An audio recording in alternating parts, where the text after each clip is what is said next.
Future officers, ತುಂಬಾ ಕಷ್ಟಪಟ್ಟು ಓದಿದ್ರು ಕೂಡ ಎಕ್ಸಾಮ್ ಕ್ಲಿಯರ್ ಆಗ್ತಿಲ್ಲ ಅಂತ ಯೋಚನೆ ಮಾಡ್ತಿದ್ದೀರಾ? ಚಿಂತೆ ಬೇಡ. ಪ್ರತಿಯೊಬ್ಬ ಆಸ್ಪಿರೆಂಟ್ಸ್ ಕೂಡ ಗೌರ್ಮೆಂಟ್ ಎಕ್ಸಾಮ್ಗೆ ಪ್ರಿಪೇರ್ ಆಗೋರು.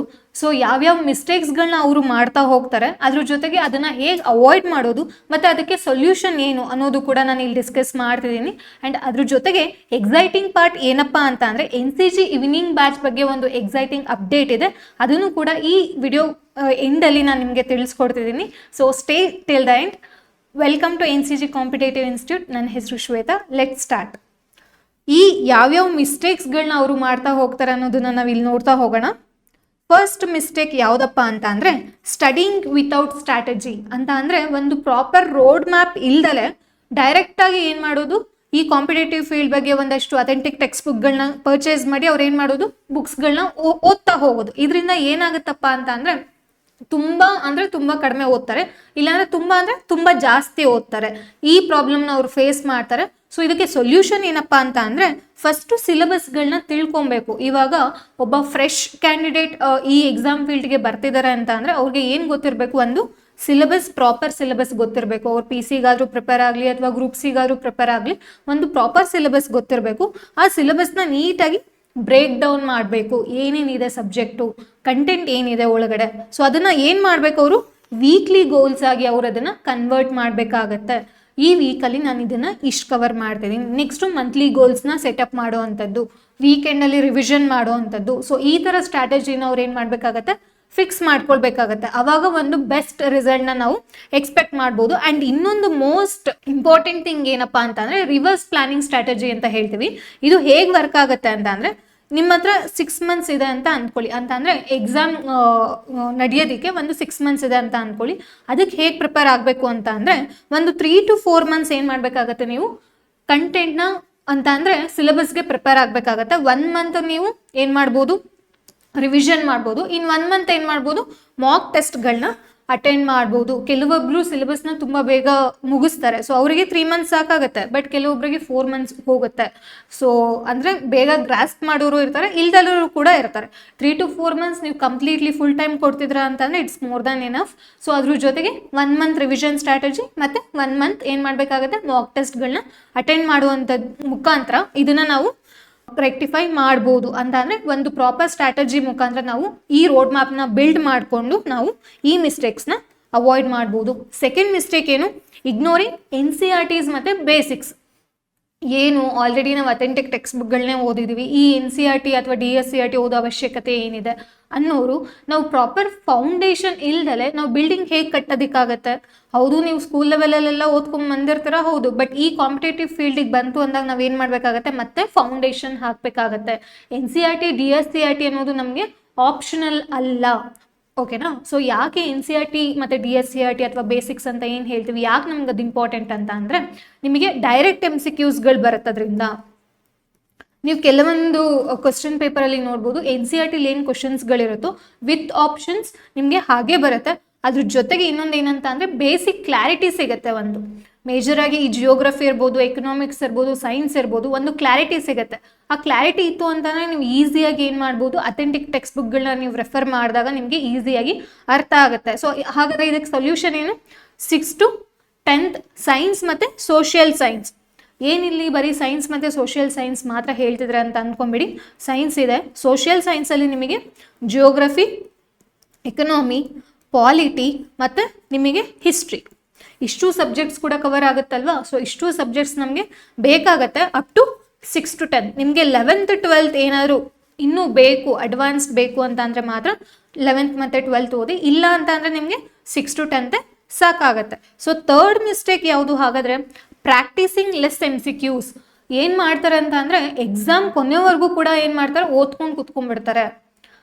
MCQsಗಳನ್ನ ಸಾಲ್ವ್ ಮಾಡೋದಿಲ್ಲ. ಇದು ಒಂದು ಮಿಸ್ಟೇಕ್ ಆಗಿದೆ, ಮೇಜರ್ ಮಿಸ್ಟೇಕ್ ಇದು. ಯಾಕೆ ಅಂತ ಅಂದರೆ ನೀವೊಂದು ಕರೆಂಟ್ ಅಫೇರ್ಸಲ್ಲಿ ಓದಿರ್ತೀರ ಅಂದ್ಕೊಂಡಿರ್ತೀನಿ, ಎಕ್ಸಸೈಸಸ್ಗಳನ್ನ ನೋಡ್ತೀವಿ, ವ್ಯಾಯಾಮಗಳನ್ನ, ಹೌದಲ್ವಾ, ಯುದ್ಧ ವ್ಯಾಯಾಮಗಳು ನಡ್ತಿರುತ್ತೆ. ಏನಕ್ಕೆ ಮಾಡ್ತಾರೆ ಅವರು, ಯುದ್ಧ ಮಾಡಿದಾಗಲೇ ಡೈರೆಕ್ಟಾಗಿ ಹೋಗಿ ಯುದ್ಧ ಮಾಡ್ಬೋದಲ್ವಾ ಮಿಸೈಲ್ಸ್ಗಳಿಂದ. ಅವ್ರು ಏನಕ್ಕೆ ವ್ಯಾಯಾಮಗಳು ಮಾಡಬೇಕು, ಎಕ್ಸಸೈಸಸ್ಗಳು ಯಾಕೆ ಮಾಡಬೇಕು, ಅವ್ರಿಗೆ ಪ್ರಾಕ್ಟೀಸ್ ಆಗಬೇಕಲ್ವಾ. ಯಾವ ಸಿಚುಯೇಷನಲ್ಲಿ ಯಾವ ಥರ ನಾವು ಅವ್ರನ್ನ ಅಟ್ಯಾಕ್ ಮಾಡ್ಬೋದು ಅನ್ನೋದು ಅಲ್ಲಿ ಪ್ರಾಕ್ಟೀಸ್ ಆಗಿರುತ್ತೆ. ಸೊ ಹಾಗೆಯೇ ಇಲ್ಲೂ ಕೂಡ ನೀವು ಎಕ್ಸಾಮ್ ಅಂತ ಅಂದರೆ ಪರೀಕ್ಷೆಯಲ್ಲಿ ನೀವು ಹೋಗಿ ಅಟೆಂಡ್ ಮಾಡ್ತಿದ್ದೀರ ಅಂತ ಅಂದಾಗ ನಿಮ್ಗೆ ಒಂದಷ್ಟು ತರಬೇತಿ ಬೇಕಾಗಿರುತ್ತೆ, ಒಂದಷ್ಟು ಟ್ರೈನಿಂಗ್ ಬೇಕಾಗಿರುತ್ತೆ. ಅದೇ ಈ MCQs ಆಗಿರುತ್ತೆ. ಸೊ ಮಾಕ್ ಟೆಸ್ಟ್ಗಳನ್ನ ಅಟೆಂಡ್ ಮಾಡೋ ಮುಖಾಂತರ, ಡೈಲಿ MCQsಗಳನ್ನ ಸಾಲ್ವ್ ಮಾಡೋ ಮುಖಾಂತರ ಏನು ಮಾಡ್ಬೋದು, ನೀವು ಇದನ್ನು ಈಸಿಯಾಗಿ ಮಿಸ್ಟೇಕ್ನ ಅವಾಯ್ಡ್ ಮಾಡ್ಬೋದು. ಅದ್ರ ಜೊತೆಗೆ ಈ MCQsಗಳನ್ನ ಸಾಲ್ವ್ ಮಾಡ್ಬೇಕಾದ್ರೆ ಒಂದಷ್ಟು ಕ್ಯಾಂಡಿಡೇಟ್ಸ್ಗಳು ಕೇಳ್ತಿರ್ತಾರೆ ಏನಪ್ಪ ಅಂತ ಅಂದರೆ, ಈ 100 ಕ್ವಶನ್ಸಲ್ಲಿ ಇತ್ತು ಅಂತ ಅಂದಾಗ ಮೇಜರಾಗಿ ಏನಾಗುತ್ತೆ, ಒಂದು 30 ಕ್ವಶನ್ಸ್ ನಮಗೆ 100% ರೈಟ್ ಇರೋ ಆನ್ಸರ್ಸ್ಗಳು ನಮಗೆ ಗೊತ್ತಿರುತ್ತೆ. ಬಟ್ ಕೆಲವೊಂದಷ್ಟು ಏನಾಗುತ್ತೆ ಅಂದರೆ ಒಂದು 30 to 40 ಕ್ವಶನ್ಸ್ಗೆ 50-50 ಇರ್ತೀವಿ. ಇದನ್ನು ನಾವು ಹೇಗೆ ರೆಕ್ಟಿಫೈ ಮಾಡ್ಬೋದು? ಈ 50-50 ಇರೋದು ಏನಾಗುತ್ತಪ್ಪ ಅಂತ ಅಂದರೆ ಇದರಲ್ಲಿ ಒಂದು 15 to 20 ಮಾತ್ರ ಕರೆಕ್ಟ್ ಆಗುತ್ತೆ, ಇನ್ನು ಮಿಕ್ಕಿದ್ದು ರಾಂಗ್ ಆಗುತ್ತೆ. ಯಾಕೆ ರಾಂಗ್ ಆಗುತ್ತೆ, ಯಾಕದು 50-50% ಕೂರ್ತಿದೆ ಅಂತ ಅಂದರೆ ನಿಮಗೆ ಒಂದು ಲ್ಯಾಕ್ ಆಫ್ ರಿವಿಷನ್, ನೀವು ಪ್ರಾಪರಾಗಿ ರಿವಿಷನ್ ಮಾಡ್ದಲ್ಲಿರೋವಂಥದ್ದು, ಅದ್ರ ಜೊತೆಗೆ ಒಂದು ಕ್ಲಾರಿಟಿ ಇಲ್ದಲ್ಲಿರೋವಂಥದ್ದು. ಹೌದು, ನಾನು ಇದನ್ನು ಓದಿದ್ದೀನಿ ಅಂತ ನಿಮಗೆ ಅನಿಸುತ್ತೆ, ಆದರೆ ನೀವು ಆನ್ಸರ್ ಮಾಡೋಕ್ಕೆ ಹೋದಾಗ ಏನಾಗುತ್ತೆ, ಅದು ರಾಂಗ್ ಆಗಿರುತ್ತೆ. ಸೊ ಇದಕ್ಕೆ ಏನು ಪ್ರಾಬ್ಲಮ್ ಆಗಿರುತ್ತೆ, ಹಿಂದೆ ಏನು ಬ್ಯಾಕ್ಗ್ರೌಂಡಲ್ಲಿ ಪ್ರಾಬ್ಲಮ್ ಆಗಿರುತ್ತಪ್ಪ ಅಂತಾರೆ, ಒಂದು ರಿವಿಷನ್ ಆಗಿರೋದಿಲ್ಲ, ಕರೆಕ್ಟಾಗಿ ರಿವಿಷನ್ ಮಾಡ್ಕೊಳ್ಳೋದಿಲ್ಲ, ಇನ್ನೊಂದು ಕಾನ್ಸೆಪ್ಟ್ ಕ್ಲಾರಿಟಿ ಇರೋದಿಲ್ಲ. ಆವಾಗ ಏನಾಗುತ್ತೆ, ಕನ್ಫ್ಯೂಷನ್ ಆಗುತ್ತೆ, ಸ್ಟೇಟ್ಮೆಂಟ್ಸಲ್ಲೂ ಕನ್ಫ್ಯೂಷನ್ ಆಗುತ್ತೆ, ಆಪ್ಷನ್ಸಲ್ಲೂ ಕನ್ಫ್ಯೂಷನ್ ಆಗುತ್ತೆ. ಅದರಲ್ಲಿ 50-50 50 ರಾಂಗ್ ಆಗುತ್ತೆ, 50 ರೈಟ್ ಆಗುತ್ತೆ. ಸೊ ಹಾಗಾದ್ರೆ ಇದಕ್ಕೆ ಸೊಲ್ಯೂಷನ್ ಏನು? ಡೈಲಿ MCQsಗಳನ್ನ ನಾವು ಸಾಲ್ವ್ ಮಾಡುವಂಥದ್ದು, ಹೌದಲ್ವಾ? ಸೊ ಡೈಲಿ MCQs ಇರ್ಬೋದು, ಪ್ರೀವಿಯಸ್ ಇಯರ್ ಕ್ವಶನ್ ಪೇಪರ್ ಇರ್ಬೋದು, ವೀಕ್ಲಿ ಮಾಕ್ ಟೆಸ್ಟ್ಗಳಿರುವಂಥದ್ದು.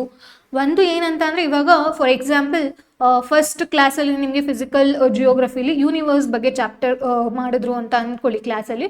ಸೊ ಅದರ ರಿಲೇಟೆಡ್ MCQsಗಳು ಏನೇನಿದೆ, ಯೂನಿವರ್ಸ್ ರಿಲೇಟೆಡ್ MCQsಗಳು ಏನೇನಿದೆ, ಮತ್ತು ಪ್ರೀವಿಯಸ್ ಇಯರ್ ಕ್ವಶನ್ ಪೇಪರಲ್ಲಿ ಅದಕ್ಕೆ ರಿಲೇಟೆಡ್ ಏನಾದರೂ ಕ್ವಶನ್ಸ್ಗಳು ರೈಸ್ ಆಗಿದೆಯಾ?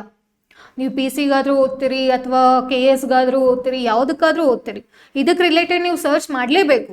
ಮತ್ತು ನಿಮ್ಮ ಹೈಯರ್ ಲೆವೆಲ್ ಎಕ್ಸಾಮ್ಸಲ್ಲಿ, ಫಾರ್ ಎಕ್ಸಾಂಪಲ್ ಇವಾಗ PSIಗೆ ಪ್ರಿಪೇರ್ ಆಗ್ತಿದ್ದೀರಾ ಅಂತಂದ್ರೆ group C, KS, UPSC exams ಇರ್ಬೋದು, ಇದನ್ನು ನೀವು ಬ್ರೌಸ್ ಮಾಡಿ ನೋಡಬೇಕಾಗತ್ತೆ.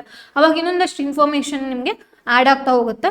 ಅದ್ರ ಜೊತೆಗೆ ನೀವು MCQsಗಳನ್ನ ಸಾಲ್ವ್ ಮಾಡೋದ್ರಲ್ಲಿ ಮೇಜರಾಗಿ ನೀವೇನು ಅಬ್ಸರ್ವ್ ಮಾಡಬೇಕು ಅಂತ ಅಂದರೆ, ನೀವು ಸಾಲ್ವ್ ಮಾಡೋದಕ್ಕಿಂತ ಅಲ್ಲಿ ಮಿಸ್ಟೇಕ್ಸ್ ಏನಕ್ಕೆ ಆಗ್ತಿದೆ, ನಾನು ಈ ಕ್ವಶನ್ನ ಓದ್ಬೇಕಾದ್ರೆ ನಾನು ಯಾಕೆ ಅದನ್ನು ರಾಂಗ್ ಆಗಿ ಆನ್ಸರ್ ಮಾಡಿದ್ದೀನಿ ಅನ್ನೋದನ್ನು ನೀವು ಐಡೆಂಟಿಫೈ ಮಾಡಬೇಕಾಗತ್ತೆ. ಅದೇ ತುಂಬ ಇಂಪಾರ್ಟೆಂಟ್ ಇಲ್ಲಿ. ಅರ್ಥ ಆಗ್ತಿದೆಯಾ? ಸೊ ಡೈಲಿ MCQsಗಳಿರ್ಬೋದು, ಮತ್ತು ಎಷ್ಟು ಪ್ರಾಕ್ಟೀಸ್ ಮಾಡಬೇಕಪ್ಪ ಡೈಲಿ MCQsಗಳಂತಂದರೆ, ಬಿಗಿನರ್ಸಿಗೆ ನೀವು 20 to 30 ಅಟ್ಲೀಸ್ಟ್ ಪ್ರಾಕ್ಟೀಸ್ ಮಾಡಬೇಕಾಗತ್ತೆ. ಇಂಟರ್ಮೀಡಿಯೇಟ್ ಅಂತಂದರೆ ಒಂದು 3 to 4 months ಆಗಿದೆ ಅಂತ ಅನ್ನೋರು ನೀವು 50 to 75, ಯಾರು ಕಂಪ್ಲೀಟ್ ಸಿಲೆಬಸ್ 6 monthsಲ್ಲಿ ಮ್ಯಾಕ್ಸಿಮಮ್ ಮುಗ್ದಿರುತ್ತೆ. ಮೇಜರಾಗಿ ನಿಮಗೆ ಆಬ್ಜೆಕ್ಟಿವ್ ಬಂತು ಅಂತ ಅಂದರೆ PC-ಇಂದ KS-ವರೆಗೂ ಕೂಡ ನಿಮಗೆಲ್ಲ ಆಬ್ಜೆಕ್ಟಿವ್ ಟೈಪ್ ಇರೋದು, ಎಕ್ಸೆಪ್ಟ್ ಏನು PSI-ಅಲ್ಲಿ ನಿಮಗೆ ಪೇಪರ್ 1ನಲ್ಲಿ ಡಿಸ್ಕ್ರಿಪ್ಟಿವ್ ಇರುವಂಥದ್ದು, ನೆಕ್ಸ್ಟು KS-ಅಲ್ಲಿ ಮೇನ್ಸ್ ಇರುವಂಥದ್ದು. ಅದು ಬಿಟ್ಟರೆ ಇನ್ನೆಲ್ಲನೂ ಕೂಡ ಏನಾಗಿದೆ, ನಮಗೆ ಮಲ್ಟಿಪಲ್ ಚಾಯ್ಸ್ ಕ್ವಶನ್ ಇರುವಂಥದ್ದು. ಸೊ ನೀವು ಈ ಥರನೇ ಪ್ರಾಕ್ಟೀಸ್ ಮಾಡಬೇಕಾಗತ್ತೆ. ನಾನು ಆಲ್ರೆಡಿ ಸಿಲೆಬಸ್ನ ಕಂಪ್ಲೀಟ್ ಮಾಡಿದ್ದೀನಿ ಅಂದವರು 100 ಕ್ವಶನ್ಸ್ನ ಅವರು ಪ್ರಾಕ್ಟೀಸ್ ಮಾಡಬೇಕಾಗತ್ತೆ, MCQsಗಳನ್ನ ಅವರು ಸಾಲ್ವ್ ಮಾಡಬೇಕಾಗತ್ತೆ. ಅರ್ಥ ಆಗ್ತಿದೆಯಾ? ಸೊ ನಮ್ಮ NCG ಸಂಸ್ಥೆ ವತಿಯಿಂದ ನಾವು NCG ಅಪ್ಲಿಕೇಶನಲ್ಲಿ ಇರ್ಬೋದು ಮತ್ತು ಕ್ಲಾಸ್ ರೂಮ್ ಪ್ರೋಗ್ರಾಮಲ್ಲಿ ನಾವು ಇದನ್ನು ಆಫರ್ ಮಾಡ್ತಾ ಇದ್ದೀವಿ. ನಿಮಗೆ NCG ಅಪ್ಲಿಕೇಶನಲ್ಲೂ ಕೂಡ ಸಿಗುತ್ತೆ. ಆ್ಯಂಡ್ ಈವ್ನಿಂಗ್ ಬ್ಯಾಚಲ್ಲಿ ಇವಾಗ ಒಂದು ಕಾನ್ಸೆಪ್ಟ್ನ ಡಿಸ್ಕಸ್ ಮಾಡಿದ್ರು ಅಂತಂದರೆ ಅದರ ರಿಲೇಟೆಡ್ MCQsಗಳು ಏನೇನು ರೈಸ್ ಆಗ್ಬೋದು, ಓಕೆನಾ? ಸೊ ಪ್ರೀವಿಯಸ್ ಇಯರ್ ಕ್ವಶನಲ್ಲಿ ಈ ಥರದ್ದು ಏನಾದರೂ ರಿಪೀಟ್ ಆಗಿದೆಯಾ ಅನ್ನೋದನ್ನು ಕೂಡ ನಾವಿಲ್ಲಿ ಡಿಸ್ಕಸ್ ಮಾಡ್ತಾ ಹೋಗ್ತೀವಿ. ಸೊ ನೆಕ್ಸ್ಟ್ ಮಿಸ್ಟೇಕ್ ಯಾವುದು? Poor time management. ಮೇಜರಾಗಿ ಏನಂತ ಅಂದರೆ, ಒಂದಷ್ಟು ನೀವು ಟೈಮ್ ಮ್ಯಾನೇಜ್ ಮಾಡೋದು ಕಲ್ತ್ರಿ ಅಂತ ಅಂದರೆ ಅರ್ಧ ಎಕ್ಸಾಮ್ ಗೆದ್ದಂಗೆ. ಏನಾಗುತ್ತೆ ಎಕ್ಸಾಮಲ್ಲಿ ಅಂತ ಅಂದರೆ, ಪೇಪರ್ 1 ಮತ್ತು ಪೇಪರ್ 2 ಇರುತ್ತೆ ಅಂತ ಅಂದ್ಕೊಂಡ್ರೆ, ಪೇಪರ್ 1ನಲ್ಲಿ ಒಂದು 60 ಕ್ವಶನ್ ಓದೋಷ್ಟೊತ್ತಿಗೆ ಟೈಮ್ ಆಗೋಗ್ಬಿಟ್ಟಿರುತ್ತೆ. ಪೇಪರ್ 2ಲೂ ಹಾಗೆ ಆಗುತ್ತೆ. ಸೊ ಈ ಥರ ಇತ್ತು ಅಂದಾಗ ಟೈಮ್ ಮ್ಯಾನೇಜ್ಮೆಂಟ್ ಹೇಗಾಗತ್ತೆ? ಒಂದು ಅರ್ಥ ಮಾಡ್ಕೊಳ್ಳಿ, ಒಂದು ಕ್ವಶನ್ ಪೇಪರ್ನ ನೀವು ಓದ್ತಿದ್ದೀರಾ ಅಂತಾರೆ ಮಿನಿಮಮ್ ಅಂದರೂ 3 rounds ನೀವು ಅದನ್ನು ಓದಬೇಕು ಎಕ್ಸಾಮ್ ಹಾಲಲ್ಲಿ ಕೂತ್ಕೊಂಡು ಅಂತಾರೆ. ನಿಯರ್ಲಿ ಅಟ್ಲೀಸ್ಟ್ 150 to 200 ಕ್ವಶನ್ಸ್ ನೀವು ಓದ್ದಂಗೆ ಆಗುತ್ತೆ. ಮತ್ತೆ ಒಂದು ರೀಡಿಂಗಲ್ಲಿ ನಿಮಗೆ 100% ಆನ್ಸರ್ಸ್ ಇರೋದು ಈಸಿಯಾಗಿ ಫೈಂಡ್ ಔಟ್ ಆಗಿಬಿಡುತ್ತೆ. ಅವಾಗ ನೀವು ಈಸಿಯಾಗಿ ಮಾರ್ಕ್ ಮಾಡಿಬಿಡ್ತೀರ. ಆದರೆ ಈ 50-50 ಏನಾಗುತ್ತೆ, ಮತ್ತೆ ಇನ್ನೊಂದ್ಸತಿ ಓದಲೇಬೇಕಲ್ವಾ, ಅದಕ್ಕೆ ಟೈಮ್ ಮ್ಯಾನೇಜ್ಮೆಂಟ್ ಬೇಕೇ ಬೇಕಲ್ವಾ. ಸೊ ನಾವೇನು ಮಾಡಬೇಕಾಗತ್ತೆ, ಫುಲ್ ಲೆಂತ್ ಮಾಕ್ ಟೆಸ್ಟ್ಗಳು ಇರಬೇಕಾದ್ರೆ ಮತ್ತೆ ಇನ್ನೊಂದು ಸಬ್ಜೆಕ್ಟ್ ವೈಸ್ ಇವಾಗ ಇನ್ನೊಂದು ನಾನು ಹೇಳಲೇಬೇಕು ಈವ್ನಿಂಗ್ ಬ್ಯಾಚ್ ಬಗ್ಗೆ. ಏನಪ್ಪ ಅಂತ ಅಂದರೆ ಇವಾಗ ಹಿಸ್ಟ್ರಿಲಿ ನಾವು 4 ಡಿವಿಷನ್ಸ್ ನೋಡ್ತೀವಿ, ಏನ್ಷಿಯಂಟ್, ಮಿಡಿವಲ್, ಮಾಡರ್ನ್ ಮತ್ತು ಕರ್ನಾಟಕ ಹಿಸ್ಟ್ರಿ ಅಂತ, ಹೌದಲ್ವಾ? ಸೊ ಈಚ್ ಡಿವಿಷನ್ ಮುಗ್ದಾದ್ಮೇಲೂ ಕೂಡ ನಿಮ್ಗೆ ಏನಾಗುತ್ತೆ, ಒಂದೊಂದು ಟೆಸ್ಟ್ಗಳನ್ನ ನಾವು ಪ್ರೊವೈಡ್ ಮಾಡ್ತಾ ಹೋಗ್ತೀವಿ. ಅದಕ್ಕೆ ಫಿಕ್ಸ್ಡ್ ಟೈಮ್ ಇರುತ್ತೆ. ನಾವು ಪ್ರಾಪರಾಗಿ ನಿಮ್ಗೆ ಎಕ್ಸಾಮಲ್ಲಿ ಏನು 1.5 hour ಏನು ಕೊಡ್ತಾರೋ GS ಪೇಪರ್ಗೆ ಅಷ್ಟೇ ಕೊಟ್ಟು ನಾವು ನಿಮಗೆ ಪ್ರಾಕ್ಟೀಸ್ ಮಾಡಿಸ್ತಾ ಹೋಗ್ತೀವಿ. ಸೊ ಆಲ್ ಓವರ್ ಮುಗ್ದಾಗ ನಿಮಗೆ ಫುಲ್ ಲೆಂತ್ ಮಾಕ್ ಟೆಸ್ಟ್ಗಳು ಸಿಗ್ತಾ ಹೋಗುತ್ತೆ. ಸೊ ಮಾಕ್ ಟೆಸ್ಟ್ಗಳಾಗಿರ್ಬೋದು, ಫುಲ್ ಲೆಂತ್ ಆಗಿರ್ಬೋದು ಅಥವಾ ಸಬ್ಜೆಕ್ಟ್ ವೈಸ್ ಆಗಿರ್ಬೋದು, ಪ್ರತಿಯೊಂದು ಕೂಡ ನೀವು ಏನು ಮಾಡಬೇಕಾಗತ್ತೆ, ಟೈಮ್ ಫಿಕ್ಸ್ ಮಾಡಿ ನೀವು ಅಟೆಂಡ್ ಮಾಡಬೇಕಾಗತ್ತೆ. ಸೊ ಇಲ್ಲಿ ಏನು ಕ್ಲಾಸ್ ರೂಮಲ್ಲಿ ನೀವೇನು ಪ್ರಾಕ್ಟೀಸ್ ಮಾಡ್ತೀರಾ ಅದೇ ಹೋಗಿ ನೀವು ಎಕ್ಸಾಮ್ ಹಾಲಲ್ಲಿ ಪರ್ಫಾರ್ಮ್ ಮಾಡೋದಿರುತ್ತೆ. ನೀವು ಕ್ಲಾಸ್ ರೂಮಲ್ಲೇ ನೀವು ಕರೆಕ್ಟಾಗಿ ಪ್ರಾಕ್ಟೀಸ್ ಮಾಡಿಲ್ಲ ಅಂತಂದಾಗ ಎಕ್ಸಾಮ್ ಹಾಲಲ್ಲಿ ಹೇಗೆ ಪರ್ಫಾರ್ಮೆನ್ಸ್ ಇರುತ್ತೆ, ಹೌದಲ್ವಾ? ಸೊ ನಾವು ಮಾಕ್ ಟೆಸ್ಟ್ಗಳನ್ನ ಅಟೆಂಡ್ ಮಾಡ್ಬೇಕಾದ್ರೆ ಏನು ಮಾಡಬೇಕಾಗತ್ತೆ, ಟೈಮರ್ನ ಫಿಕ್ಸ್ ಮಾಡಿ ನಾವು ಅಟೆಂಡ್ ಮಾಡಬೇಕಾಗತ್ತೆ. ಅದ್ರ ಜೊತೆಗೆ ನೀವು ಅಟೆಂಡ್ ಮಾಡ್ತಾ ಮಾಡ್ತಾ ಏನಾಗುತ್ತೆ, ಸ್ಪೀಡ್ ರೀಡಿಂಗ್ ಆಗುತ್ತೆ. ಸ್ಪೀಡ್ ರೀಡಿಂಗ್ ಆದಾಗ ಮಾತ್ರ ನಾವು ಟೈಮ್ ಮ್ಯಾನೇಜ್ಮೆಂಟ್ ಆಗುತ್ತೆ. ಅದನ್ನ ಅರ್ಥ ಮಾಡ್ಕೊಳ್ಳೋದಿರ್ಬೋದು, ಮತ್ತೆ ಫೋಕಸ್ ಇರ್ಬೋದು. ಕರೆಕ್ಟಾಗಿ ಫೋಕಸ್ ಮಾಡಿದ್ರೆ ಸ್ಪೀಡ್ ರೀಡಿಂಗ್ ಆಗುತ್ತೆ. ಅದ್ರ ಮುಖಾಂತರ ನೀವು ಈಸಿಯಾಗಿ ಟೈಮ್ ಮ್ಯಾನೇಜ್ ಮಾಡ್ಬೋದು. ಇನ್ನೊಂದು, ಸ್ಟಡಿಂಗ್ ಅಲೋನ್ ವಿತೌಟ್ ಗೈಡೆನ್ಸ್. ಏನಾಗುತ್ತೆ ಅಂದರೆ, ನೀವು ಸೆಲ್ಫ್ ಸ್ಟಡಿ ಮಾಡಿದ್ರು ಎಕ್ಸಾಮ್ ಕ್ಲಿಯರ್ ಮಾಡಿಲ್ಲ ಅಂತ ಅಲ್ಲ, ಸೆಲ್ಫ್ ಸ್ಟಡಿ ಮಾಡಿನೇ UPSC ಎಕ್ಸಾಮ್ಗಳನ್ನ ಕ್ಲಿಯರ್ ಮಾಡಿದ್ದಾರೆ. ಬಟ್ ಪ್ರಾಬ್ಲಮ್ ಅದಲ್ಲ, ವಿತೌಟ್ ಪ್ರಾಪರ್ ಗೈಡೆನ್ಸ್ ಇಲ್ಲ ಅಂತ ಅಂದರೆ ಅದು 2 ವರ್ಷನಾದರೂ ಆಗುತ್ತೆ, 3 ವರ್ಷನಾದರೂ ಆಗುತ್ತೆ, ಅಥವಾ 10 ವರ್ಷನಾದರೂ ಆಗುತ್ತೆ. ಅರ್ಥ ಆಗ್ತಿದ್ಯಾ? So self study with guidance ಇತ್ತು ಅಂದರೆ you can clear the exam.